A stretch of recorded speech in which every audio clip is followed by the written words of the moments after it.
কাটের লাইন নাকি রেক্ট্যাঙ্গেল কোনটা বেশি কাজে লাগে সেটা নিয়ে আমরা বিস্তারিত আলোচনা করব। সর্বপ্রথম লাইন নিব, লাইন দিয়ে একটা বেডরুম ডিজাইন করব। এল লিখে এন্টার।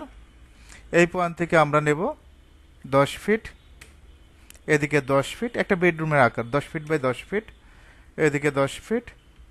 জাস্ট আমরা এখানে সি লিখে এন্টার, ক্লোজের শর্টকাট সি লিখে এন্টার, ক্লোজ হয়ে যাবে।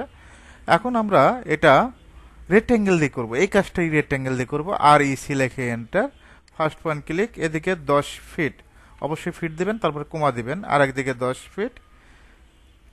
জাস্ট খুব সহজে কিন্তু হয়ে গেল। আমরা যদি লাইন দিয়ে যে কাজটা করলাম, এটার যদি পার্টিশন অল্টা নিতে চাই, ও লেখে এন্টার, 5 লেখে এন্টার। জাস্ট ক্লিক করা লাগবে, বারবার ক্লিক করা লাগবে। এটা আবার কি করতে হবে, জয়েন করে দিতে হবে। আর রেক্ট্যাঙ্গেল দিয়ে যে কাজটা করছি, ও লেখে এন্টার, 5 লেখে এন্টার, জাস্ট এক ক্লিকে কিন্তু আউটসাইডে পার্টিশন অল্টার নেওয়া গেছে। এখন আমরা যদি এটা ফিলেট কমান্ডের সাহায্যে কাজটা করি, এফ লেখে enter, first point, second point.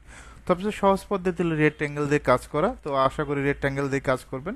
First point click করবেন, সেকেন্ড পয়েন্ট ক্লিক করবেন, জাস্ট পয়েন্ট টু পয়েন্ট সুন্দরভাবে ক্লিক করবেন।